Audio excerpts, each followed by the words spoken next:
Nicholas is in the house, Alex is in the house, Xavier's in the house, Keith is in the house on a fabulous Tuesday here in Central Virginia. Fellas, it's going to be a good show, right? It is. Oh, it's fantastic. Yeah. And Mrs. Erpy has contributed some tasty treats. Those tasty treats are those, they're Italian cookies. Ooh. The three-color. So you saw last week on the Italian cookies, and you're like, those aren't Italian cookies. These are Italian cookies. Is that the thinking? Is that what it was? No. She just wanted to make sure that you and Keith had a chance to taste her Italian three colors. But as you can see, that she really doesn't put the three colors in it because she doesn't like dyes. Okay. So the taste is the same, of course. It's all natural. Okay. Yeah, but thank you, Mrs. Erpy. They are my favorite Christmas cookies. So when you take a bite, you'll know that's what Christmas to Nicholas Erpy tastes like. When do we open these Italian cookies? They're open. Judah and Keith almost gone. Oh, please. Well, Jerry was working. We were eating. Yeah, thank you, Mrs. Erpy. We're very grateful. So I'll take a bite of this after we do the intro of the program. Judah Wickhara, we can rock and roll when you're ready. Let's have some fun, fellas. Yep.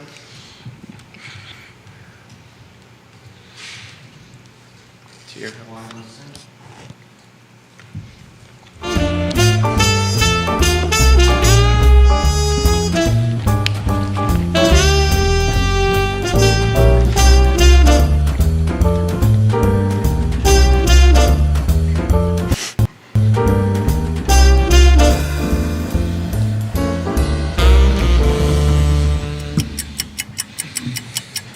Guys, good Tuesday morning. My name is Jerry Miller, and welcome to Real Talk here on the I Love CVille Network. This is an insider's guide to real estate, life, and the pursuit of happiness. And today is an especially great day to be above the mud because the fabulous Mrs. Erpy has contributed tasty treats, Italian cookies to the show. And I cannot wait to eat this. I just need to get through this intro where we thank the sponsors and introduce our fellows before I take a bite of this, or I will be talking with my mouth full of tasty treats. But Mrs. Erpy, thank you kindly for this fabulous Italian cookie. First, we want to thank Yes Realty Partners for making the program possible. Yes Realty Partners, you can find them online. And if you look on the bottom of the screen, you will see just trusted advisors in the real estate game that you can count upon. And speaking of trusted advisors, Judah Wickhara is one of them. If we could go to is it a 5-shot we're doing here? How do we get Nick and Keith in there? Is it a 4-shot that's expanded? They have to share a shot. They're sharing. Is that what we're doing We're here? sharing a mic. Sharing a mic. We're sharing a shot. Hello, Judah's eating a tasty treat right now, Mrs. Erpy. That is multitasking. I see that. All right, I'm going to stop talking. Good morning, fellas. Now I'm going to eat Jerry. Good morning, Jerry. How you doing? This is one of my favorite. When the Erpys visit, I always walk out a little bit smarter. And this is the opportunity for Jerry to say something, but I timed it so he had food in his mouth, so he wouldn't have to. Thank you, Mrs. Erpy. You're so kind, though. You're so kind. This is wonderful. We have, Jerry, we have wonderful people bringing us treats all the time. My waistline is not appreciating it so much, but that is outstanding. And the tricolor being gone, you just close your eyes. It's delicious. Just the flavor. It's absolutely delicious. It's delicious. Yeah, it's the best. Yeah. Very good. So today is normally the Batman and Robin show on Tuesday, but we kind of did that yesterday. So driving in, I was trying to think Batman and Robin and I guess the Super Friends. I don't really know how we can tie that. Well, we should ask what their favorite super alter egos are. There you go. Well, we did that once. We did that once. But we'll start with Xavier. Introduce yourself and tell us who your alter ego is. So I'm Xavier Erpy, and I'm a partner at Merchant Financial Services, and I enjoy working with families, individuals. It's just a lot of fun talking to people and helping them along. But I guess when I was growing up, my favorite superhero, and I had a lot, believe me, but it had to be Flash, because when I was a little kid, I used to love to run, and I wanted to be the fastest, and wasn't always the case. So I wanted to be Flash. And now that I've seen Justice League, and if you've seen the Snyder cut, you see that without Flash, it would have been all over. So I'm pretty important, aren't I? Xavier Flash Erpy. Good morning, my friend. Good morning. Flasher Erpy. The closer. Yeah. He's got a lot of nicknames on the program. And how about the Antonio Banderas of finance here? Thank you. Yeah. Thank You you. see, he really loves that moniker. Can you tell? He loves it. I don't know. It does tickle me. Just I remember Antonio Banderas from Zorro. It was the man. Oh, He was that's right. he was the guy. Catherine Zeta-Jones. He was the He's man. actually wearing a mask Yeah. a lot of the time. She's a so- beautiful lady. Like Batman. Like Batman. There you go. Like Batman. No, so I'm Like Alex to sit next Serpi. to I'm me. the You're welcome. CEO of Emergent Financial Services. Also just worked with individuals, helping them plan for retirement, financial planning, thinking about it. Love working also with like people on the underside that are beginning to get into the process of saving and investing. Nothing makes me happier than to see someone who's like in their 20s, 30s getting off on a great start so that I just know that their retirement is going to be fantastic. So really enjoy that. My superhero, so I mean, Batman was my favorite growing up, but to not take Batman, because I know Batman That's is been claimed. covered. Batman's been claimed. Yeah. I'm also big on. I'm honest. Lately, I love Aquaman from Zack Aquaman. Snyder's Justice League. He's so the new Jason one. Momoa, Jason yeah. Momoa. He's the so man. awesome. He is so awesome. And, Yeah, but and- back in the 60s, what was Aquaman's really power, right? You know, with the talking fish, fish. and I Oh. guess Although the fish. he I mean, wore Master of the Alex is Ocean 29 years old. I don't know if he knows. From Now the he's the 60s. master of the ocean. He doesn't speak to fish. He can control the waves. Oh, He tends to breathe underwater. so kind of like a Poseidon. Yeah, kind of like a Poseidon. It He's could done create a very cool tsunami, trident. right? Yeah, That's Okay, pretty- tsunami. we got Flash, which totally makes sense. Aquaman, but we'll run with it. I like I'm Walker. sticking with the DC. I like I'm sticking Walker, with the DC. That or Captain America is my second favorite. Oh, that I do love him. I can't wait to hear this man say Well, it. I was going to say it's kind of ironic that you asked us superheroes because just knowing Alex, he always preferred when we were growing up the villains. He was a big villain person. Like, Yeah, he he loved was. Darth Vader, he loved all the Absolutely. Darth, he loved We- the villains. So I was like, he's saying that now, but like I also know that Alex did- loved the. did they have, like, cool he loved what powers was and his stuff? name? The android from Justice League. Amazo. Amazo. He always Amazo. loved Amazo. So I'm like, he's talking about like. we had a board of supervisors sitting in it. We did the same thing. So hey, look, pick, and he said Titanium Man, and Chris Fairchild. I said, you realize that's a villain? He goes, yeah, I'm good with that. It's a true story. You know what? It fits him. Well, sometimes sometimes the villains are really great, Yeah. but So Nick, tell us about you, buddy. so I am the chief financial planner of Emergent Financial Services, the CMO as well of Emergent Financial Services. You do a great job at I love thank you, and I love how Alex says he loves it when people start getting started, and my job is so that when they exit well. So that's the whole point of the financial plan is to make sure that people are on track. They To be they clear, have- exit their working life. exit their working not life. their whole life. Yes, not their whole life. I was implying their financial life, but okay. But we're going to talk about that because that edge of that life is growing. A working life is kind of growing a little Yeah, bit. now it's based pushing. on your numbers. It is. So who's your superhero? My well, since there's nobody left, I will pick Superman. Always loved. So it's interesting Good because one. I He's pretty, loved pretty powerful Superman. guy. Well, yeah, I love because I will admit that I really enjoyed. So I'm a big fan of Zack Snyder's films, and I love Man of Steel, like his version of Superman. And I know it's very controversial, but I love Henry Cavill's portrayal. I love the movies, and I love what Zack Snyder did with the character. So I would say like that Superman is just phenomenal. I'll Who take it. did the skit Opera Man? What comedian did the skit Opera Man? Opera Man? I don't remember. There No was idea. an SNL skit, and I can't remember what it was. I might have to look it up. Somebody will have Judah, to. do you know Google- that answer? Somebody will have to Google that. But there was an SNL Saturday Night Live skit called Opera Man, and I could have sure you were going to pick that one. If I had known about it, I might have. Well, so gentlemen, excuse me. Adam Sandler. Adam Sandler. did That makes Opera sense, Man, yeah. and it was SNL, right? Yeah. Yeah, there you go. Look at that, huh? Smith got one right today. Yeah, Nailed it. See, we came away with some knowledge too. Adam Sandler knowledge, right? Huh? Thanks to you. So, guys, I don't really have too much on the plan today. I just really want to have fun and see what the feeds back. But I would like to start, and one of you gentlemen jump in, whoever feels the right thing, is give us a little 101 primer, high level, what inflation is and why should we care? Because let's face it, we're at numbers now that we haven't seen that nice on 82. 40 years, right? yeah, exactly. We Been a haven't long seen time. it. So I'd really like to kind of talk a little bit about what that means, how it impacts our lives, where it's going.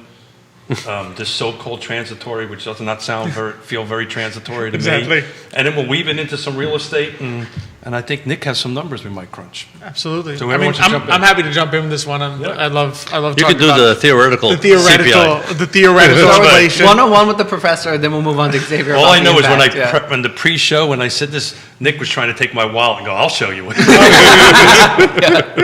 there is a little state you can do with it. I always joke that inflation is basically, and I will use a little bit of the wallet state. So inflation is, the joke version is the Federal Reserve when you're sleeping at night, going like this and taking something out of your wallet. Ooh, look at that. And hiding. That was a $100 bill. No, it's a $10 bill. It should be like It was 100, but now it's 10. That's right. Now it's 10. But I saw a meme on it, and that is true. That it's worth.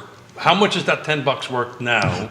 than Think about it. was? If you've That got 10 is worth if you- 9 now. Yeah, if you've got it, basically with the inflation we've seen at 9.7%, basically $10 is worth $9 if you begin to take that down. And basically, so what inflation is an increase in the price of goods. And in the simplest form, inflation is Caused when the by- price of goods goes up. Now, well, there can be different causes, right? Sometimes it can be supply side based. In other words, you're having, which I think some of what we're seeing now. In other words, when producers have trouble getting goods to market, they can't find the raw materials, they can't find the transportation, the price of these goods goes up because now it's more expensive for them to get them to market. But you can also have inflation in the classical way of Milton Friedman once called it, it's too much money chasing after too few goods. In other words, if you put a bunch of money into the system, right, if I created $4 trillion out of thin air and just started handing it out, tossing it around, just going out in the street of Charlottesville and throwing money around. Stimulus money? You mean what we did? What we just did, right? If you think about it, now everyone has a bunch more money. So the value of each individual dollar goes down. And I think that's something that isn't intuitive to people. We think of, everyone knows law of supply and demand, right? If everybody wants a water bottle, the fewer water bottles there are, the more expensive each water bottle is. What I think a lot of people don't realize is that money works the same way. Like money, dollars, works exactly the same way. The more dollars there are, the less each dollar is worth. But because we use dollars to buy other things, that means if dollars are worth less, everything else costs more. So that's your simple inflation. When you see the number on TV that says inflation is at 6%, inflation is at 9%, what they're usually talking about is something called the CPI, and that's the Consumer Price Index.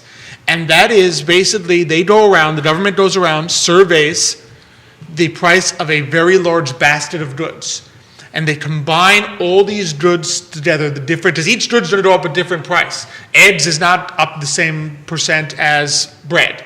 Bread's going to be up differently out through the roof. than propane. Propane's going to be different than wood. So the government combines them all into one basket and then adjusts this basket. They adjust this inflation number to compensate for basically increase in quality. So if you think about it, right, let's say in 2021, I have a car that just runs and it's a plain car.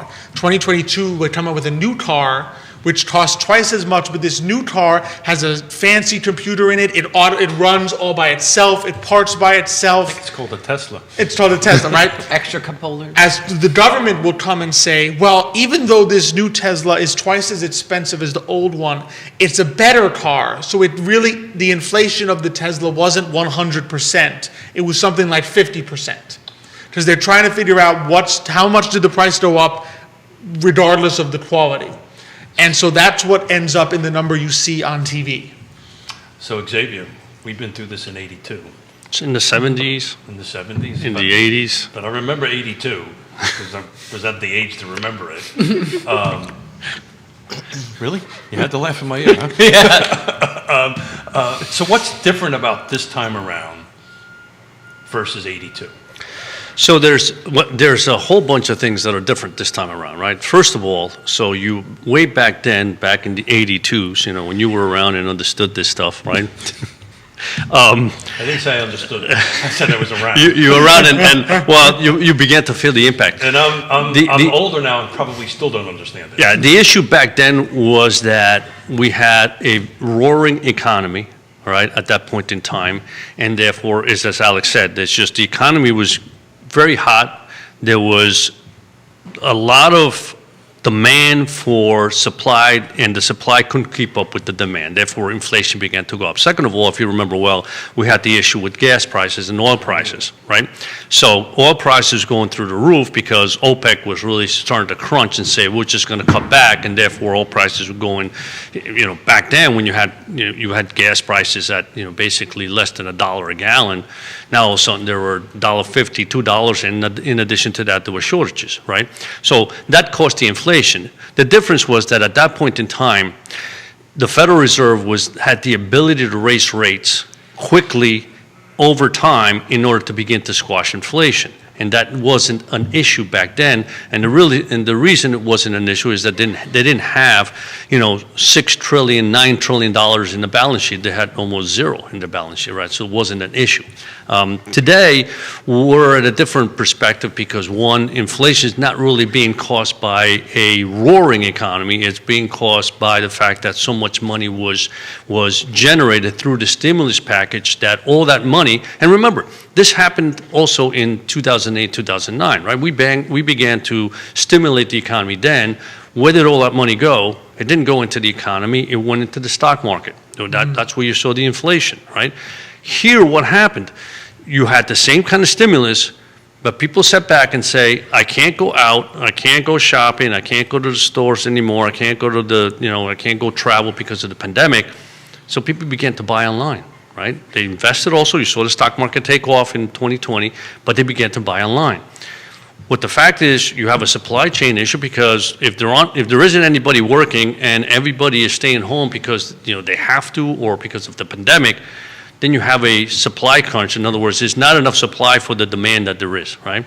And so we've seen that type of inflation as opposed to a roaring economy. You say, well, this economy is just on fire. It isn't on fire, right? It's just the fact that you have a situation where you have a supply side issue, right? So that's kind of the difference of inflation. So how to control this inflation is going to be a lot tougher because we're a very low interest rate environment, and in order to get that inflation under control means that you'd have to raise interest rates way beyond the inflation rate, which is if it's 9.5 right now. I don't see them rising interest rates to 10%. So again, those are the slight differences. And I always say, even though history repeats itself, there's always nuances that change. Sure. So Nick, and correct me if I'm wrong, but isn't usually inflation and unemployment run concurrent? In this case, it seems the opposite, unless I'm mistaken. Isn't inflation going up and unemployment is going down? Historically, the reverse. Yeah. Oh, do I So have that wrong? the old Phillips curve. Right. I mean, No, go ahead. Yeah, The professor, like if you wanted to. No, the idea is that originally, there was, an economist who's, I can't remember his first name, last name, Phillips, saw a correlation using, unfortunately, and this is also part of the problem, is that his data was from the 1860s. He was doing his work in 1960. And he noted a correlation. He did not speculate that it was a causation, but he noted a correlation between rising inflation and lower unemployment. And his theory was that small increases, or at least the beginning of an increase in prices, sends a false signal to businesses that something is worth more, and therefore you expand into that area. So, for instance, like if you were, think about if you were a hardware salesman and all of a sudden you saw screws going up in prices, you're like, I can sell more screws. I have to make more screws. Or I'll buy more screws to sell because I can make more money on them. And so, but then of course that causes expansion. So you're going to hire another person to be like, well, he's going to work in the screw department, and all of a sudden these things are managed. That was the speculation. Now, obviously, there's a lot of economists, and I believe, including Milton Friedman, who did not believe that the Phillips curve was ever correct because he did not necessarily go through proving whether it was ever correct or not, it has ceased to work in the last. And part of the important Except reason for now, right? It's working a little bit now, but see, the problem is, again, it could be with the issue with correlation, causation things is that they don't seem to work. Like in the 70s and 80s, it was completely broken. Yeah. So in the 70s with stagflation, you had high inflation and you had high unemployment. Exactly. So it broke, and the implication being there, when you intentionally pursue inflation as a means to reduce unemployment, it doesn't work. Because if everyone is conscious of the inflation, see, the key of the Phillips curve, if it was ever correct, was the fact that it was an unconscious event, right? A business owner did not believe that it was inflation that was going up. He believed that the value of something was going up, therefore was desiring to sell more and make more. You know, if you're again, probably a better example would have been the manufacturer seeing like screw prices were going up, so he makes more screws. Yeah. So he hires more people to make more screws. If you are aware that inflation is higher because the Federal Reserve is intentionally pursuing a higher inflation in order to reduce unemployment, you're not going to necessarily produce more screws because you don't think they're more valuable. You believe that the value of money is going down. It's not a signal as a business or an economic signal that you should produce more of X good, therefore you should hire more people.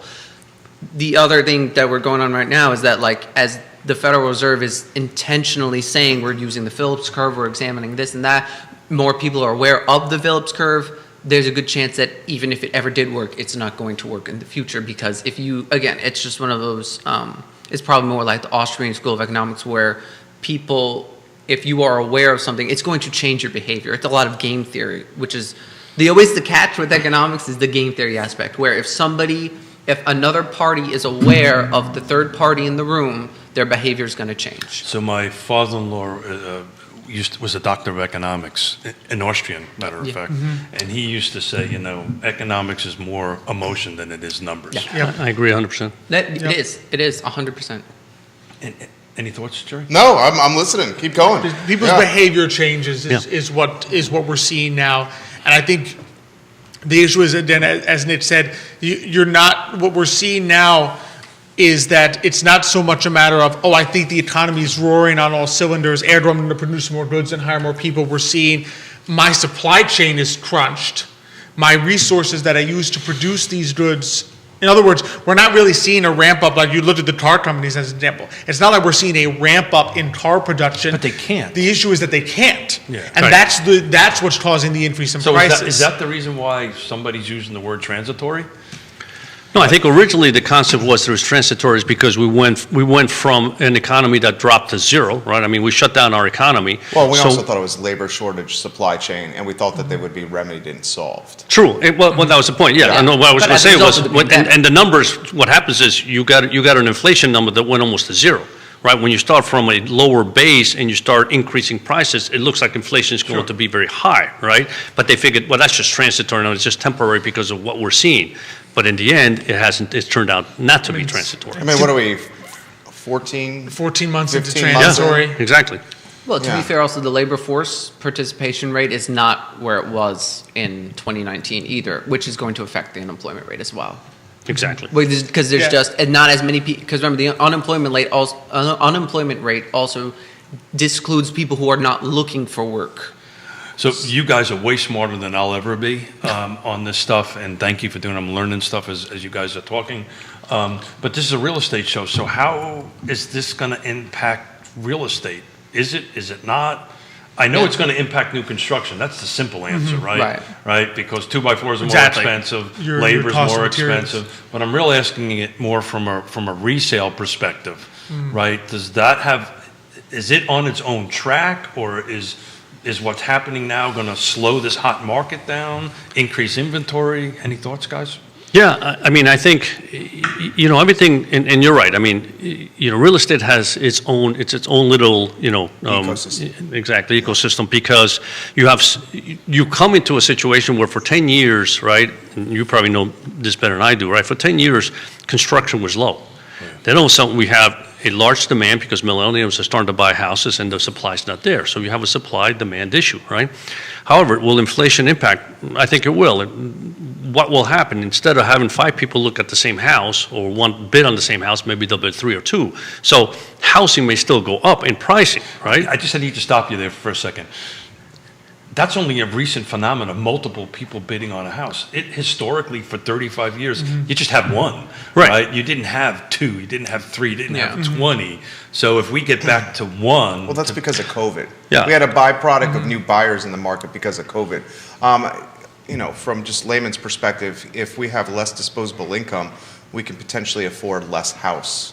Well, I was going one. to say, That's what I was- interest rates, I mean, you look at interest Exactly. rates, I mean, mortgage rates, just 6 months ago, at the beginning, right, at the beginning of last year, they were what, under 3%. They're probably about 3.8% right now. So if you say there's more or less a 1% increase, and That's you a lot. got a mortgage of about $400,000, that's another $3,000 a year, right? That's a big nut. I think the challenge is, as with a lot of individual markets, you always have competing forces, right? That sometimes are moving in different directions. And so the question is, whose magnitude is stronger? In other words, the inflation in the general economy would generally be a damper on house price. You have less disposable income, right? And you have higher mortgage rates, ergo you can afford less house. But obviously, we know that on the other side, you have a disconnect between supply and demand in housing, which pushes prices up in that market. So the real question is, which of the two forces is stronger? The stronger force will determine the direction of housing prices. In this Up market, till it's now, the- the it's the supply and minimal demand supply. has been a stronger force. Yeah, and it probably will continue, and this market specifically. I think so. I can't mention the name, but I literally had a phone call from a very top executive at UVA this morning on the way in, trying to find an upper-end home and can't find it. And was wondering if I knew of any new subdivision that was coming up or any new product that was coming up. I just know this person from a committee I sit on. And so this isn't 200,000. This is a high-end home. Right. And this particular individual's saying, where do I go? So this is not this is not limited to a certain price point. No. It's all the way across the board. And to Xavier's point, it was 5.5 million units to be exact that we are short. These new construction units for 10 years. It went from roughly 1.2, 1.3 million new construction a year down to like 200. And it's just never been able Never to catch up. recover. This year we'll get close to that 1.2, well, last year probably 1.2, 1.3, somewhere around that point. But there's that hole, and this conversation I had with this individual is that the lack of those new construction impacts all buyers across the profile. And that's what we have right now. On top of that, we have folks coming into the market that are working from outside the market with higher incomes, buying up even the limited inventory we have. I mean, a good example, I reference this all the time, is our neighbor across the street who sold a townhome in Northern Virginia for $1.4 million and bought a 5,000 plus square foot home for 800 and change, dumped $200K into it and renovated it, and still walked away with Cash. huge chunk of money. Exactly. And exactly. has got Nova Pay in Charlottesville. So really living the dream here. Yeah. So what are your thoughts on where it's going to go, Xavier? I mean, what are your thoughts on what's going to happen over the next year, 18 months, 24 months, maybe with housing and certainly with inflation? Well, I truly believe in housing, and what Keith just mentioned, you just mentioned that the demand is still there, right? So as long as the demand continues to be strong and housing can't keep up with that demand, you're going to continue to see a very strong housing market, right? With regard to inflation, I think the issue here is that most economists expect inflation to wane down, and what we're seeing now is that that's not the case. Inflation certainly is, at this point, much more. It's much higher than we expected, and it's going to be probably a little longer than we expected. The Wall Street Journal must be watching, because I just got a notice about inflation, so they're taking your words. Well, do we think that what the Fed's doing with the rate hikes are going to have any positive impact for subsidizing these trends, or we just think what the Fed is doing with these rate hikes is going to spook the markets even more? I mean, it's been a choppy start in Q1. That's tough to say whether they'll continue. Just one of the things you have to always remember about the markets is that the markets are always forward-looking. So only an unexpected rate hike at this point would spook them. In other words, an expected rate hike coming to fruition has already been priced into the market. So you're saying that the stock market's already been priced into that? Okay. Exactly. In other You words, buy it's that? looking ahead. Yeah, and seeing that. well, there's no doubt about that. The bond market has already priced in at least 7 4 rate hikes? No, I think they priced in 4. Okay. And basically, yesterday when Bullard spoke, I mean, I think St. Louis Fed? Yeah, I think that's when he's spooked the market. I mean, you saw He interest spooked rates. it last week. Yes, because he's basically saying we're going to do at least maybe 7, and he's thinking before July. Unexpected ones, Yeah. because they were expecting 4, you come out and say 8, you spooked them. And So you're talking about the 10-year? Why would a buller do that at the same time we got this Ukraine-Russia debacle going on? At the same time, January was... Jerry, he's not thinking about the U.S.-Ukraine debacle. What he's thinking about is the fact that the Federal Reserve likes to use verbiage to start the process of whatever it is they're doing. So if they're, I mean, let's face it, part of what we've been getting from the Federal Reserve, I said this last time and I'll say it again, is that there is there is a segment of economics, or at least, and the Federal Reserve thinkers fall into this category, that partially believe that declaring the actions kind of like helps them before they even have to do anything. So part of what it is they're starting to get all the kind of like the ground laid before they start taking these actions. So they're going to say what they think they need to say in order so that when they actually take these actions, these things start happening. I think warning investors, and I'm okay. I mean, No. My dad was ready to jump in. So his timing, I don't know. You guys are the pros. His timing's been horrendous. No, it It's has. like It when you're at the prom and you're trying to kiss the date at the punch bowl, as opposed to the last song that's the slow song, and you've had some goodwill built over the evening. well, remember I think That's what he did. the first He kissed her. Tried to kiss her at the punch bowl. The first Fed chair did say, I believe it was the first Fed chairman, and so anyone in the feed can correct me if I'm wrong, but I believe the first person who was ever the Federal Reserve chairman did say the goal of the Federal Reserve will be to take away the punch bowl before the party has even started. Literally those words. Those words, exact. Wow. That is his quote. But Well, I think don't yeah, remember his I'm not name. sure that's the case anymore, right? I mean, they haven't No, done, they but haven't that's done the- that for years. But Jerry, I guess to your point, when is there a good time for the Fed to really say, inflation's gotten out of hand, we need to raise rates, right? In other words, yes, there's always something going on around the globe, and frankly, from a perspective of Ukraine and Russia situation, I mean, that rallied the bond market, right? Bond market will really rally during that situation. The stock market doesn't do well. Did you notice they're pulling the troops back? Exactly. Yeah. Once they pull the troops back, stock market's up today, right? And the bonds come down. So there really isn't a good time. Now, the issue I always have is that, they've eased into this, and they've put themselves in a hole because they've done so much. And how do they unwind everything they've done? And that's the key. I mean, they already stopped buying, right? Well, they're buying less. By the end of March, they will have stopped buying, right? The concept is maybe we should sell something. And going back to real estate, I mean, when you think about also what's happened with the mortgage market, right, is that the Fed stopped buying mortgages, right? So since the Fed stopped buying mortgages, now we have a situation where the market has to buy those mortgages. So those interest rates go up. And the other thing that I thought was interesting is that, private label mortgages, in other words, most mortgages fall under agencies. I think if you borrow $450,000 or less, it is a Fannie Mae or Freddie Mac loan. So it's a meaning- federally backed. Exactly, loan. exactly. So you put out the loan, and agency packages it and sells it to the marketplace, and it's got the backing of the agencies. Anything above that is a private label loan. And last year, there was $140 billion, which is the highest since, what you guys call the great Time Pleasant. of unpleasant. The time of Thank you unpleasantness. for reminding me. Yeah. Oh, you're welcome. Anytime.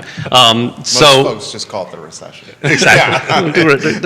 We like to do things That's differently. what I call it, and I know that you guys. Smith does not do things normal.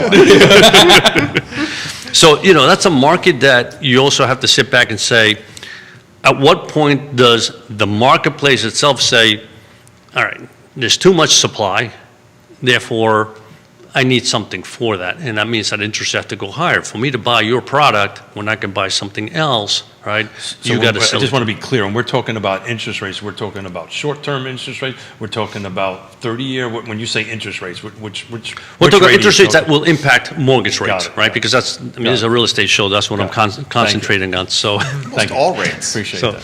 so, yeah, almost all rates at this Well, point, but really. I think the T-bill tracks this a little bit more than the 10-year Treasury.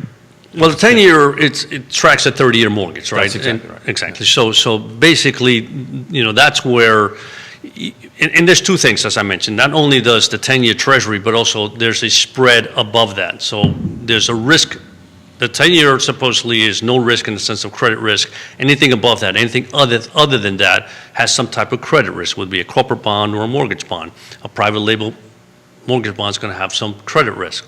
So if The that rates begins will be higher for that. So the rates exactly, have to so be higher. You have to be if compensated spreads for more begin risk. to widen, that means those rates are going to go higher. So that will have an impact on mortgage loans. So we've got Scott Morris coming in tomorrow for the Wednesday show, and it's one of the new trackings I'm doing to keep a track of the market is the actual mortgage rate mortgage application rate. How many applications were made, last week versus this week, and I've been tracking that closely because I think that is more of indicating where the real estate market is going to be, in my opinion, than tracking interest rates. I think this half a point, quarter point at these historical lows are still low. Right. It's still low. No doubt about it. So what's that looking? No, I'm doing I'm curious what that's been looking like. I'm sorry? The He one says you've been it tracking. still has momentum. Still He still has Yeah. momentum, but nationally it's dropping.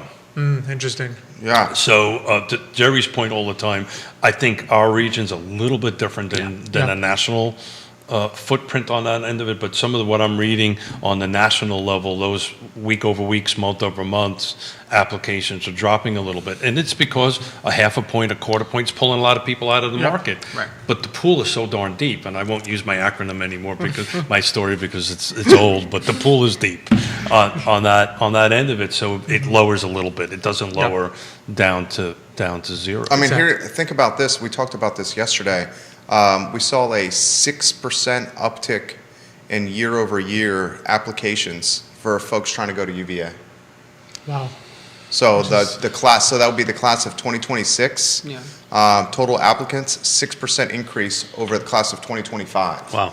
And UVA is in the business of making money. So if they have more qualified students than ever before, they're going to accept more than ever before. And if they accept more than any before, they're going to need a place to live. Exactly. They're gonna And if make they more need a money. place to live, even if it's the rental market, it's going to have an impact on the resale market Oh, as well. exactly. Exactly. Because we don't have enough houses.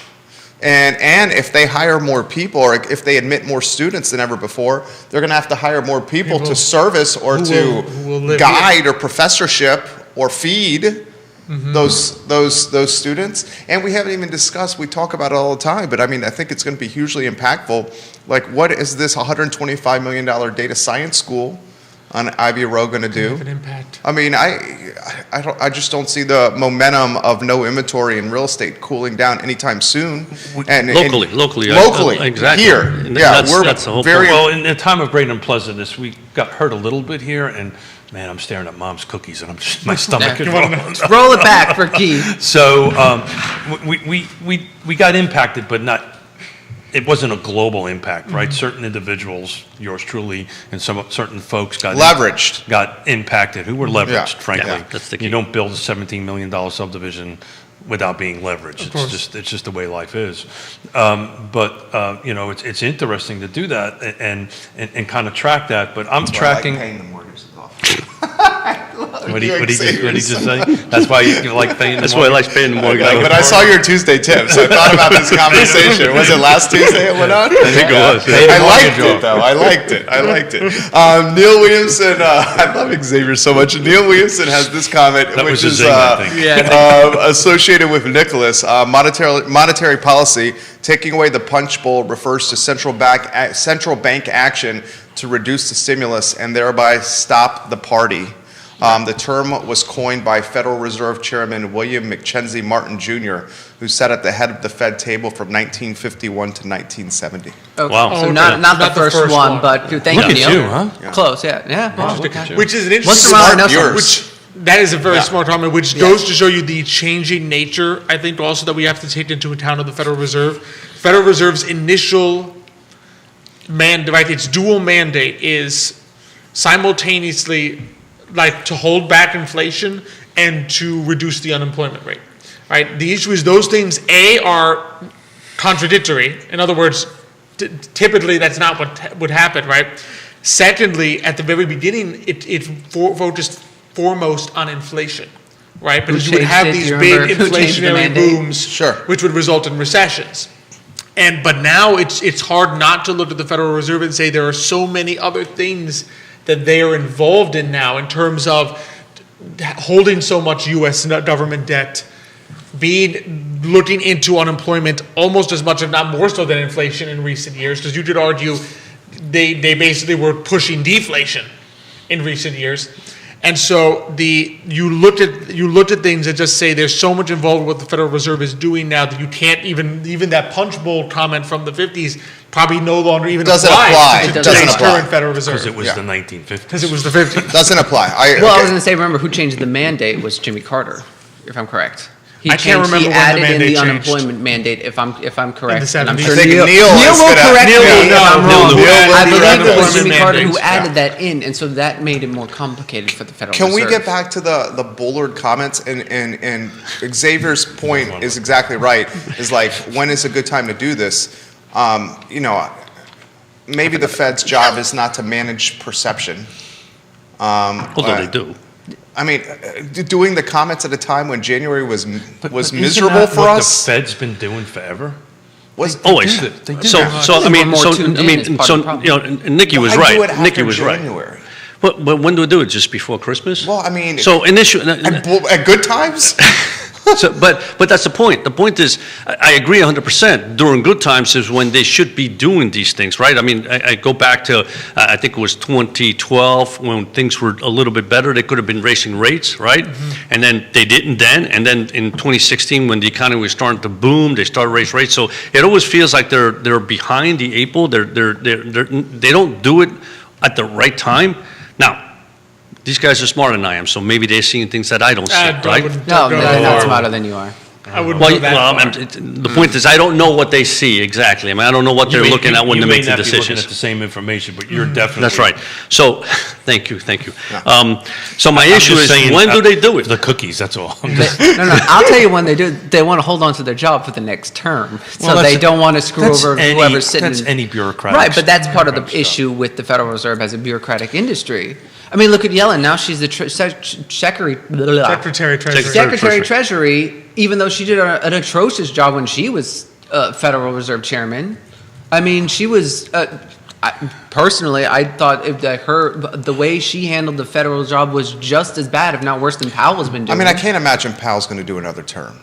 Well, maybe not. I mean, Powell's 69, 70. they'll sit there Well, until he's they, got the speaking bank- circuit when he's yeah. done with the. Yeah, he's going to be he's a mercenary speaker, Absolutely, yeah. hired gun. But they Yeah. like being in the chair as long as they can. I mean, let's be real. It's What's the power and it's oldest? fun. What's the oldest Fed chair we've ever had? Probably Greenspan, I would think. I was thinking Greenspan. How old was? Let me do a green. Yeah, I don't know, but Yeah. yeah. Look, I mean, Well, he always looked old anyway, so I don't know. It could be. Yeah. Maybe it's the you job. know, to you and I, everybody else looks older. You know, us Absolutely. young guys. That's not true. everybody looks older. Xavier's got a those fresh guys haircut. like He's Xavier, looking it's good. Born in '82. Yeah, totally. So it's a thing that we struggle with, Xavier. I know. I I get it. We have to live with it, though. We live Some with of us it. can't understand You it. know, some of you can't understand Us it. old guys. Us old people. He was can't in handle office it. until. So quick math here. He was in office until 2006, Greenspan. Yeah. And he was born in 26. Okay, so there's your So guy it right was- there. What was that? What's that? 80? 81. 81. 81. 74, 80, 80, you're 80, right. 80. Yeah, almost 81. So good night, Green Star up. Yeah, Ow, yeah. no! Another Yelling one. at me for a while. Yeah, she's gonna be there forever. You ready for the next 11 years of Powell? Well, don't you know, the only issue, Jerry, is like sometimes you wish and then you get somebody who's worse. And Yeah. so, well, I wish we had Powell I back. remember those conversations when Greenspan was in. Yeah. I remember them very Absolutely, I was gonna say- absolutely. Don't change him. He went through multiple different presidents and do that. So I want to kind of bring it back a little locally. Yep. Because Nick did a bunch of numbers and did some I crunching. did homework. Local yeah. numbers. He did some homework and Oh. and in maybe my spare time in your spare time. that I have none of. The boss gives you spare time over there? No, what are you I talking actually about? did Yeah, that, You yeah. mean right. his girlfriend, his fiance? She's My watching. fiance gave me. Is that Spare the time. fabulous You did that on Elizabeth Valentine's. Lamarche? Yeah, I was. Yes. Yes. If she watches. She's giving you Love some props. you. Love you, honey. So yeah, love you, babe. So let's talk about what it's about. Is Yeah, it- we're- emailing you on Valentine's Day. Yeah. Well, thank you for thinking of me about Yeah, of that. course. So the 10 cents rate. So Let's talk about that. One of the things that because we always talk about so what impact does taxes have? Xavier and I are the ones who usually run the financial plan, and so for those who are not familiar with the financial plan it's a holistic view of your entire financial life put together. So we will, and the goal of it is to determine sort of like, well, we work with your goals most of the time, but that's what we normally do. But I would say that for most people, it's when can I retire? Age. Do I have Yeah. enough that I can retire comfortably, and how long can I make it on the finances? You know, projecting. How long do my vaguely funds to- last? Yes, how long will my funds last? Those kind of numbers. And what we look for, and I think this is an important part. So what Xavier and I looked at is that the standard deviation for the average life expectancy is about 10 years. So we try to make sure that funds last for the person until 90. To the bring age that, of 90. Well, to put make that in that layman's yeah, terms. in layman's Yeah. terms. Well- In layman's terms, you probably often Am I see in that that. standard deviation or am I not? You're basically saying there's a margin of error. Yeah. Okay. So in 10 other years. words, if you see the number that, what's the average life expectancy for a man? 60? It's 76. 76. Yeah.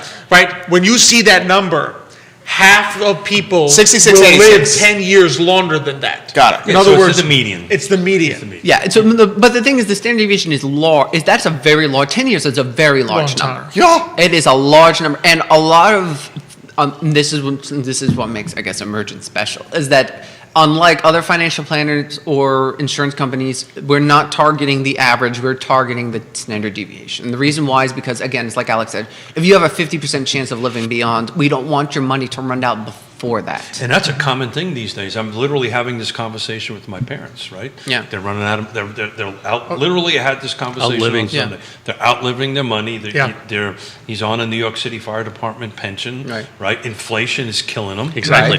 Right? Taxes is killing him. And I said, go live with my sister. No. No, we offered them to come, but they at the moment have refused. The standard answer is, yeah, we like Yona, but they never finished the rest of it. They need to. We like Yona. We all like Yona, just so you know. Everybody loves Yona's the best. Love We Yona. all like Yona. Love Yona. And that's where we stop. I'm going to have cookie. Yeah, go ahead. So, but no, and it's interesting because Keith was bringing up the fact that taxes and inflation are the biggest killer. That's what we historically have found. One thing I wanted to do is, so before coming on the show, I made a financial plan that was hypothetical based on two different individuals, hypothetical individuals that would be living in Charlottesville if there were a 10% increase in the 10 cent. you mean. 10 cent. The 10 tax cent increase in rate the property increase. tax. There we go. That's right. Did you factor in the assessment increase as well? So shout out to Neil Williamson. I used numbers from the Freedom for Economic Enterprise Forum, right? And he, according to them, the average house is worth $410,000, and then he gave the different property taxes before, including the assessment and with the assessment and the tax increase. And so I used those numbers, and then I kind of like also cross-referenced the average person would cost a whole bunch of different sources, including the U.S. Economic Census. I used Albemarle County's numbers to find out like what is sort of like, okay, what are the medium household incomes? What are the like how much would you be spending? You know, what would be the Social Security you'd be getting if you made that much? And so I found, my results are on the back page, that so the first, I called him income one is Raphael, just to create Raphael and Ignacio were my two examples because I like those names. Mutant Ninja Turtles. Ignacio was not. I was Raphael because of Rafael Nadal, the best tennis player ever. And Ignacio is just because it sounds cool. Okay. I like the name. Or can St. talk tennis Ignatius. now? Yeah, no, we can talk tennis anytime you want. I love tennis. That was a good match. Yeah, it was. It was. So Raphael is the one who was making the household income of about 80,000, which from what my research showed that like that is the median household income. The median income for an individual was around 51,000, so that was Ignacio. I assume that it's kind of like the expenses of a 4-person household, so I assumed wife and 2 kids. And then we went forward from that. The difference between having the increase in the assessment and the tax rate for Raphael was 5 years out of longevity. So in other words, So he lasted 5 more years than normal. No, less than 5 years. So in other words, if the 10 Less. cent happens and the assessment increase, 5 years that's wiped off the So- That's huge. retirement It assets. is. And the funny Good thing Lord. is, interestingly enough, my target had been 91, like basically the 91 age 91, age 90, 91, to make sure that I was, if I was the financial planner, I'd be do So this, this do drops that. him from 91 to 86. This drops him from 91 to 86. So I'm so glad you got all my money because that means I'm going to live to 91. Thank you so much. You're welcome. That's what we're trying to do. Thank We'll- you. Thank you. Well, You you need may a not levy, live let to me know. 91. Your money will survive to Yeah. 91. No, I like the Mrs. way you Smith will have said my it. money. Yeah, yeah. 'Cause she's 91. And beyond. With 'cause a you little know- boyfriend. Yeah. Focus, Keith. Sorry, Focus. anyway, back on track. For Ignacio, the difference was roughly about 4 years. So out of his longevity. Now, so that means that again, So in other words, he it's was not only targeting impacting 90 the wealthy. it is impacting both. It is Yeah. impacting. I expected it would impact the lower income slightly more, but the opposite happened. So the person with the higher income was impacted slightly more. Those numbers, obviously, everything could possibly change because you could expect somebody to change their behavior, right? If your property taxes are going up. Yeah, sell all their that home. but all that would mean also is that they would also not, that they would, people around the city and county would have less of an economic impact as well. So you'd see the have economy less money decline to spend. because they have Money less to money spend. to spend. So this, I mean, again, part of what we try to do as financial planners is to make sure that everyone maintains their standard of living, right? You don't want to, if it's important to you to buy like organic eggs or something like that, you don't want to go to, I'm not going to assume that all of a sudden they're going to switch to the cheapest egg possible, right? So we're trying to maintain like their lifestyle. But this is a real world thing. This is a real world It thing. is. This Yeah. is this is if we were looking at a person with these numbers, this is what we would see. Had this literal, without knowing about this, literally had this conversation with my parents this weekend. You know, they now don't shop at Whole Foods anymore. Yeah. They've changed the. They can't afford Whole It's- Foods any longer. It's dubbed whole paycheck for a reason, Whole Yeah, Foods. yeah, Yeah. absolutely.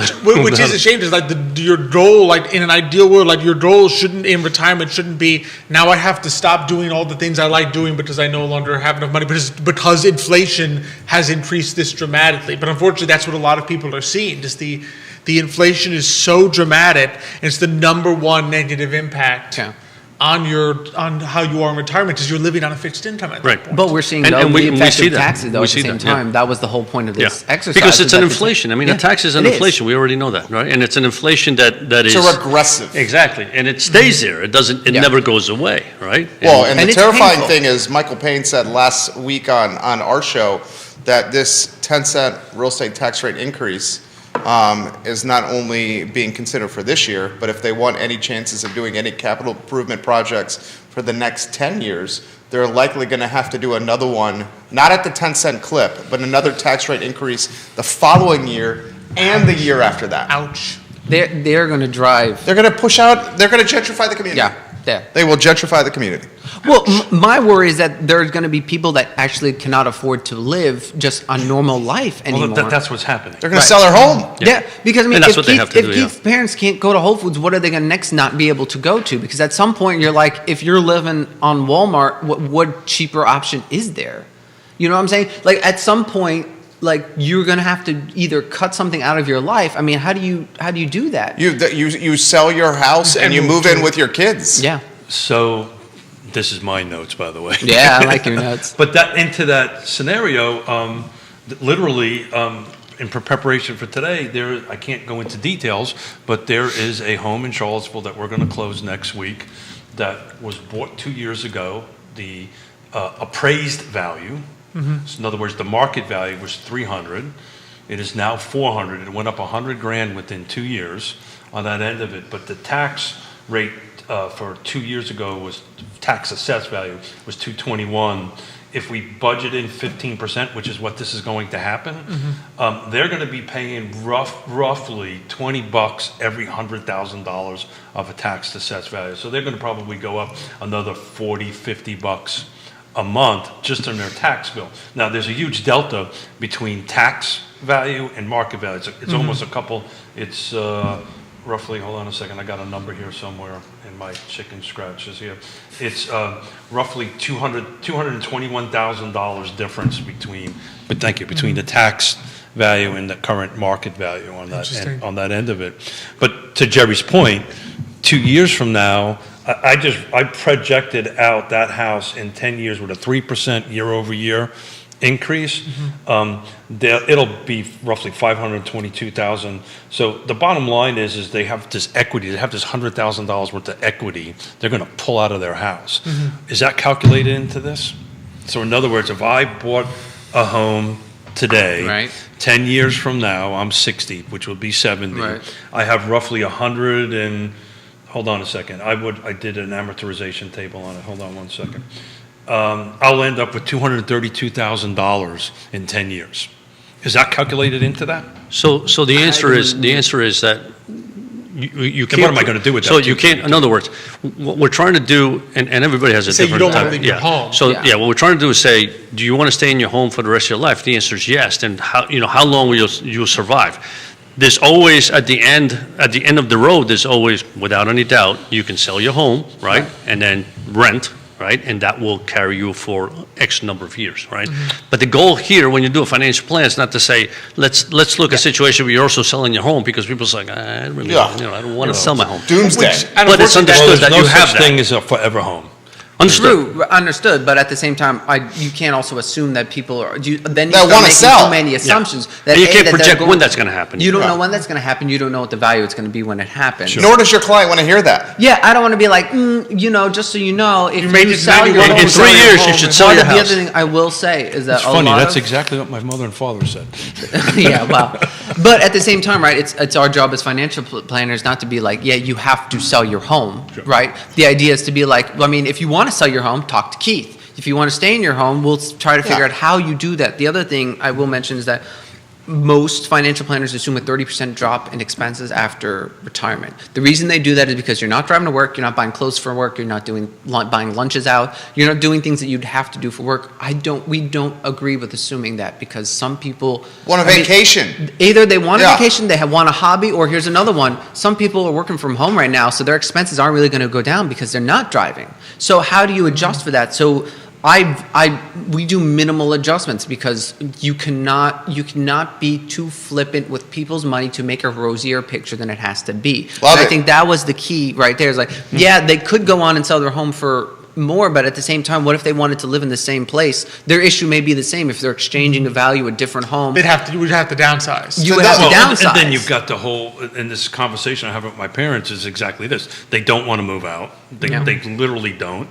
Their master bedroom's on the second story. They're in their early 80s.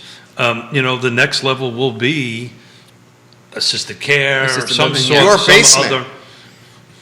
Assisted care is going to be more expensive than the house. That's the reason I brought it up, Hence, Jerry. Literally more expensive than the Hence house. long-term care insurance. Yeah. So that would Side make these plug numbers for even that, worse, but- though, if they did that then, right? That's Or- the reason I brought it up. Right. It'll make it'll take that time backwards. You're Right. assuming. Well, there are Which medical is- costs and which cares is that an are interesting included, point, so because that does it goes to come up. show that one of the major impacts of these types of property taxes increases is to further incentivize the selling of that home. In other words, to your point of gentrification, in other words, if the delta is that dramatic, you sit there and say, I can no longer afford to live in this area because my cash flow has been impacted. I cannot sell a piece of my home. It's not like I can sell like gotta sell it, $100 yeah. worth of my home to pay it. Therefore, the only way for me to actually use my home to pay this tax increase is to sell the home and move to a smaller And home. on top of that, rates are going up. So people have less purchasing power. So that's literally making the community as rich as humanly possible right now. No, Well, there's, there- some, but this, there's some options there, because you're starting to see this. You can Airbnb out a room, or or put an auxiliary dwelling unit. At $100,000+ if you Way more- if you way- can't way- afford way- your taxes, way more. how are you going to build an ADU in your backyard? Well, that's part of what I'm working on out in Seattle, where the land trust comes in and does that. So my parents don't have to do this, and they build it, and they get the equity, or they get some part of the rent, some part of the equity, and then they can stay in there. The other thing we talked about also, if you're at a certain income and you at a certain age, you actually can have some relief, tax relief, Yeah. right? Yes. So you need to look into your jurisdiction on what it is. There are some, And another trend that's happening is assessments are going up so fast that 11.69% of the people that qualified for tax relief last year have been priced out of that tax relief because assessments have gone up and their values have upticked. So you've literally taken out 12% of the people Wow. that could have gotten Yeah. this tax relief. So live news. I literally just got a text on something I'm supposed to close tomorrow that will not close because the tax assessment just kicked the buyer out. Yeah. That literally is happening as I'm looking at it right Yeah. now. This tax assessment just kicked the buyer out. That will not This be able is to. the effect of taxing illiquid assets. Literally, and this was an affordable housing project in Charlottesville, Which is no longer affordable. which now they Yeah. can't. Dude, and guess Well, what's going to happen next year? And guess what's going to happen next year when the counselors are coming, sitting where Nick is sitting right now, and said this is going to happen again next year. And guess what's going to happen again next year when the University of Virginia admits more students, hires more people, and assessments go up again? Yeah. This is going to get Yeah, worse. and as you said, the biggest problem here is that who it crushes is the Marginal. people, is the people that Yeah. are already retired, right? And they're sitting there and going, Financial I know I margin. get Social Security, maybe I get some income out of my savings, but if the returns on the market aren't equal to or greater than inflation, you're in trouble. If they're not equal to or greater than the tax inflation, you're in trouble. And you know that your Social Security never goes up equal to inflation. It's lower than inflation rate. So no matter how you look at it, the senior citizen is always in trouble, always behind the ball. And yeah, I mean, it gets to a point where it's like, I have no choice but to sell and hopefully then rent somewhere. And as you mentioned, Jerry, if it's here locally, if the University of Virginia is increasing the Its amount of footprint. students that come in, rental's going to go Well, through the the roof. sad thing is a switch from a senior citizen owning a home to selling it and renting is a loss of generational wealth. Because that home would be passed on and to a descendant who now will not receive that home. and intangibly demoralized spirit. Oh, absolutely. Yes. Well, because think of this, they're doing all this for new capital projects and all these. If they reshuffle, the effect of raising the taxes will reshuffle the population, and then again, the city will be chasing how to manage this complete reshuffle. If they're doing all these things or different, like because I believe the rationale was school reconfiguration. Yeah. So what Buford happens if and they Walker. move people all around?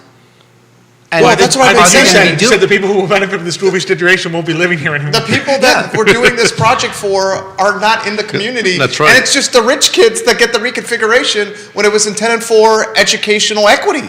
And here's the thing, Mima and Poppy, when Poppy had to sell his home in Naples because he couldn't afford it anymore because he was retired and moved in with us, with our family, his health started to decline.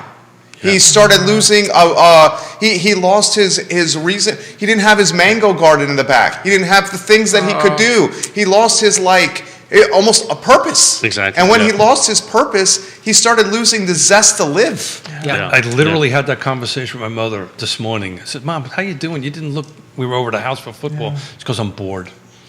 I said, well, you can come on over and cook dinner and stuff. but look, do me a favor. Please tag Michael Payne. Okay. Literally, as I'm sitting here, I'm trying to save an affordable housing deal that is falling apart. Dude, affordable housing are buzzwords utilized to win council elections. I got it, but I'm trying to save a deal so we can close Well it said. tomorrow. Yeah, On that. it's a farce. Yeah. So questions on the feed. We haven't mentioned the feed here. We got to get to the feed here. Bill McChesney has a couple of examples here. 1109 Holmes Avenue in Charlottesville, Virginia, sold for $345,000 this month. It last sold in the 60s for $18,500. Wow. 345K, 18,500, and we're talking what, 60 years there. The assessed value was 245. It sold for 100K over assessment. That house selling for 345 will jack up the neighbor's tax assessments. And then he also wants Xavier's take on reverse mortgages. Ooh. Reverse My father mortgages. literally asked that question on Sunday. They're gaining traction with TV commercials. Have you noticed that? The reverse Absolutely, commercials? absolutely, yeah. So, I mean, I think without any doubt, I mean, I'm not necessarily a fan of reverse mortgages, but there's something to be said about them, right? So you just have to make sure that when you go to the bank or you go to whoever's doing the reverse mortgage, you look at the fine print, right? Because that's the big deal. But it can work. I mean, reverse mortgages can work for in different circumstances. The issue is that the reverse mortgage at this point with low interest rates is working against you, right? I mean, in other words, you're selling something at very low interest rates, Didn't so they you're lower not the getting age much. to 55 just recently? I believe it, you can apply for them. For reverse mortgage. Yeah. Yes, Yeah. yeah. But Used my to be point in the is, you're 60s. not getting that much because rates are so low. Got it. So, again, that's the tough issue. one. But I mean, if you want to stay in your home and don't want to go anywhere, it is an avenue that you need to, you can pursue. Well, and the sad part is, though, you would hate to see people, though, forced into a reverse mortgage by circumstance. Yeah, that's rather predatory. than by- Yeah. Because of the fact, well, no, because of also the fact that, again, from a generational wealth building perspective, you are taking something out of the hands, an asset that will grow over time, out of the hands of your family and transferring it to an So institution. that's literally the conversation I had with my father on Sunday, and it's to Jerry's point. They do a super great, when you have. I mean, it's like Joe Theismann making the pitch right now. Oh, yeah, Tom no, that's- Selleck. yeah, Tom Yeah, Selleck. Tom Tom Selleck. Selleck, I I mean, mean- Tom Selleck makes the pitch. Everybody goes, "Oh, it must be okay." And He's great in Blue Bloods, though. yeah, well, agree. as a New York cop, fireman family, it must be true. If Tom Selleck. Tom Selleck Michigan does, sells it, yeah. and The reality is Tom Selleck has $50 million or whatever he has and will never, ever do a reverse mortgage. true, one hell of a mustache. Yeah. Yeah, but we got more mustache power on this table than we You did. guys know. Yeah. I feel, and Judah too, I feel at a loss here. I'm very jealous of the facial hair. Neil Williamson, median property tax, Buckingham County. Are these, I think these are the year, right, Neil? Buckingham County, $558 a year. Charlottesville, $2,486 a year. Albemarle County, $2,219 a year. My home this year will be almost equal to what Albemarle County's taxes in Fluvanna County. I'll be paying almost the same amount of cash. Wow. Comparable house. It's about $1,000 off, but it's pretty darn close. So what do we We're think is going to have people moving happen? further and further Well, to the I would just, periphery. if I No could just doubt. tag on to the end of the Bill McChesney comment, like for the reverse mortgage, people that are looking to stay in their home, and like that's why you talk to a financial advisor, because there could be on the other end, like there could be income that you could be making off of the markets that can help prepare you. Like if you're talking to a real financial advisor, you're not just having it sit in the bank in cash or in a savings account where it's not making any money. Like go talk to someone, because like that could be the difference Well, between that's what the staying in boomers your do, home. right? That's what the boomers do. They keep their money in the bank. So let me ask you a pivot question. My parents are 80, 81, 82. They think it's too late to sit down and have a conversation with folks like you. But, No, never. And so tell us why. There's always other things. You'll be amazed how many people come to us and their assets are in a way that's not productive for them. It's either basically all in cash, or they have it invested in stocks that are not yielding income. Because when you reach a certain age, right, especially when you're in retirement, income is your primary goal. In other words, growing your wealth at age 80, or 70, 80 is not the primary concern anymore. It's the cash flow. Sure. In other words, if my wealth is growing, but I can't access the cash. In other words, if it's in a house, I can't access the cash of it. It's irrelevant to me that my net wealth has gone up. Sure. I can't access this cash. So it's always important. The goal there is to make sure that the assets you have Produce are cash. working for you. Are they producing the cash flow to meet your needs? And are there ways to do it? Sometimes we'll even have people on the elderly side, especially if they, and this may not be the case when you're 80, but if you're 60, 70, sometimes they still have a mortgage. And their inclination is, let me pay, I have this bundle of savings, let me pay off the mortgage entirely. And we'll sit down and say, no, wait a second. Look at your mortgage rate. Look at the rate you can get an income in the markets. You could be netting yourself some income that will be useful to you. So I have to ask you a question. Are you ready for more Smiths? Yep. Because I'll make the connection because they need to talk. Because literally that's the conversation we had this week. I'm going to pay off my mortgage. I go, no, yeah, don't yeah. do that. And It also, you got to think about liquidity, right? In other words, once you Didn't take they buy in the assets- 90s? Didn't they? no, so they've been multiple homes. So the one that I think you're right. Actually, late. So it's been we're at 30 years here. It's 2022. Well, so you remember the time of great unpleasantness, so They pulled from there? we all pulled from there to make this happen. Okay. Okay. Yeah. So the issue is, the one thing that people forget about also is that, yes, you have a mortgage, people say, I don't want that debt, but you're taking out of your savings to pay off for that mortgage, and now you've reduced liquidity, right? Because you just never know when you're going to need that liquidity. You never know when you're going to need special, funds for whatever it Health may be, reasons. health reasons, right? So it's good to have, if I can, as long as I can continue to pay off my Those mortgage, now Tuesday rate is tips. low. Yeah, it was. It's good to keep it. And I mean, again, you got to do the right analysis, and Alex is right. I mean, once you get to a certain age, the key is income.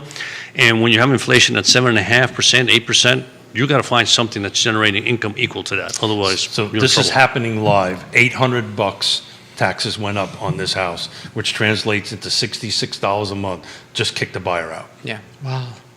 $66 a month. Just kick the buyer out. And we're Well, 'cause scrambling. you're already operating on thin margins. We're operating It's so on thin- unaffordable. ceiling. Like, and with the prices are this Yeah. high, if you're probably, I'll bet, and I don't, correct me if I'm wrong, when you've got people being on house, they're probably like just squeaking over. Yeah. So that shit's $5 not- bucks make a difference. And, Yeah. and to cut to the chase, that was not the right buyer for the house. If that change got them out of buying this home, Yeah, but- because next year, Yeah, all next this year- is going to well, get yeah, worse. They're going to exactly, lose yeah. it. They would lose the home. And that's a conversation we have with first-time home buyers. Yeah. You have to bake that in. P&I, the principal and interest, is, in my opinion, the best way to hedge against inflation. Then you have this. Then you have your taxes and your insurance, right? Your insurance goes up and down. It goes up. I haven't seen it go down. And your taxes never go down. Never go down. And that's exactly, I mean, that's the point we make to everybody. In other words, your P&I, as you mentioned, that's lovely, because we don't have to stress that part of the equation with inflation, because it doesn't go up, right? But everything else, we have to stress it. And when you have taxes that are being stressed greater than inflation, it just throws a monkey wrench into financial planning. And that is why you can make a legitimate statement that home ownership might not be the biggest hedge against inflation. Well, it is from the principal and interest perspective. It isn't on the tax On the side, tax side. and that's why the conversation we're having now about this 10 cents, the Right. conversation we've been having about keeping an eye on the budget, right? The conversation we're having, keep an eye on your tax assess. You get tax assessed, as Bill may know, you can go ahead and you can contest this. We've contested it in our home and got it lowered. It was like, the number was obscene. I said, look, I'll tell you what, here's the deed. You give me the money, I'll be more than happy to sign it over to you. Mrs. Smith's been trying to get me to move forever, and I'll take that number. Well, no. I said, well, then you need to adjust it, because this is now the market value. So they adjusted it down for us. There's a process to go through with that, on that end of it. But, I mean, But just to go back to what you said, though, I slightly disagree. In other words, buying a house is a great way, right, in inflationary environment, right? Because think about it, you are building equity. I mean, Keith just talked about the fact that how houses have been going up. I mean, that's also inflation. I mean, that's inflation in the real Well, that's estate. yeah. So if you're going up, 30% over a 2-year period, you just build an enormous amount of but equity. that's on paper. Yeah. Would you And- want $400,000 of gold bars or $400,000 of hardy plank siding, roof that needs to be replaced every 20 years, an HVAC that breaks every 5 years, a garbage disposal, refrigerator, a toilet? But equity of that nature Would you is take the always going to be 400K of volatile. gold bullion? Right, but you're living there, right? So in other words, it's either, Yeah. you're also living there, that's your home, versus Yeah. renting. So- When renting continues to go up, and then what do you? and what is rent? Unless that $400,000 of gold bullion allowed you to live in a market. Where are you going to store that- the $400,000? That was not associated with tax rates like this? At the same time, though, I'm not sure. Gold, the valuation of gold also. I think Bitcoin. what he's- So he's- what I'm saying is He's- equity of he's- that size, yeah. equity He of meant to that say- size. let me- When you're talking 100 grand, let's 200 stop- grand, let's- it has to be in a volatile way if you're going to be earning anything more than Let's inflation. put, Fair. let's put a Fair. pause on this for a second, Fair. guys. What is everybody who you see, what is their most largest asset in value? House. Their Houses. home. It's their home. Is that the most- case? Almost always, almost Yeah. always, yeah. Okay. You know, at 9 out of. I mean, by the time they get to retirement, if they've done a great job, yeah, their 401k portfolio. or stock Most of portfolio their is life, greater. that's gonna be the house. However, Out of on 9 out of average, 10. on average, yeah. Yeah. Most of your, Yes. it's going to be, out of 10, most of the folks, their largest asset is the home that Is the they home. live. Is the Correct. home that they live in. And that is, been the case and is historically across the country. As you said, Xavier, you're trying to flip that, right? You're trying to flip it so you have liquid cash. It's the liquidity that's the issue. In other words, long time over multiple generations, the home is where you want to be because it has, like I always quote from the old Superman, the one with Christopher Reeve, the only thing you can't make more of is land.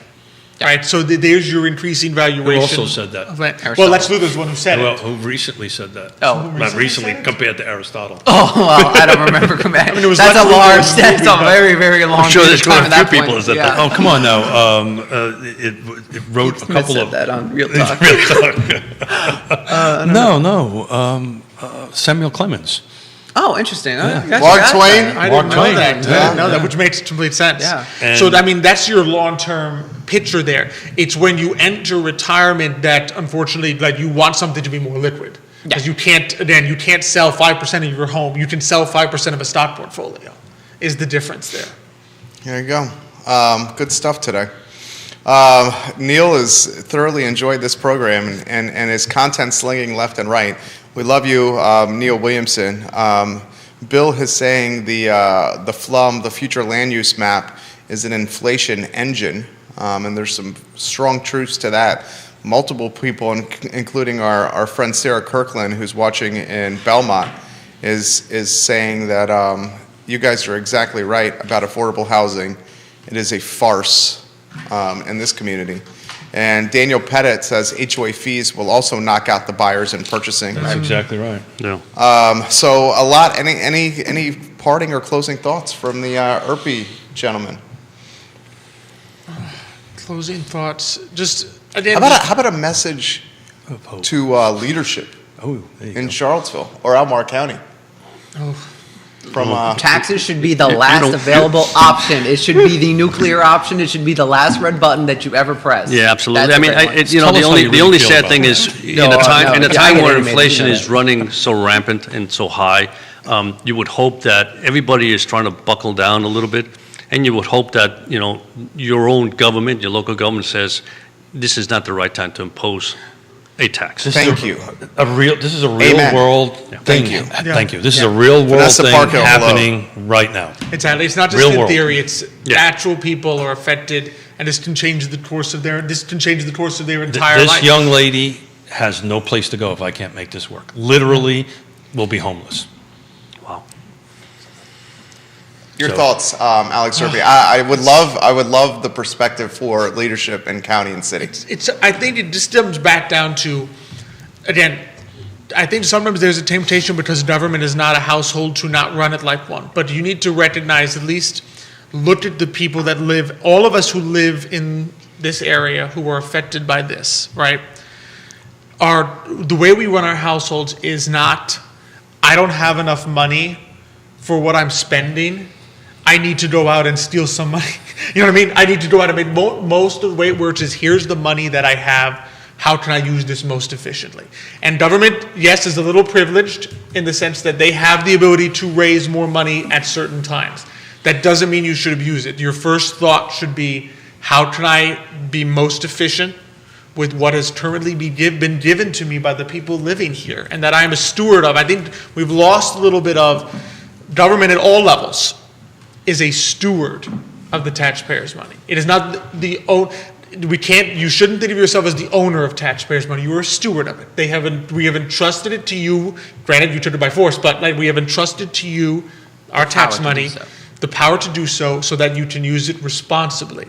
And the last thing, your last resort, as Nicholas said, should be, I have not done this, therefore I need to take more from you. In other words, if we as an advisor, if a client gives me $100,000 to take care of them, and I have to go back to them and say, I gave you less. do you have some more? Yeah. To earn the income that I promised I would get you, in order to fulfill what I promised I would deliver to you, do you have some more money that you could give me? Sure. They would come back to me and say, you're doing a very poor job with my money. I need to hire somebody else. I need to hire somebody else. So you as the steward of the taxation, your first inclination should be, am I doing the best with the money I have currently been allotted? Pointed question. Leadership watches this too, so I'm stipulating that. Would you move forward with school reconfiguration in the city of Charlotte?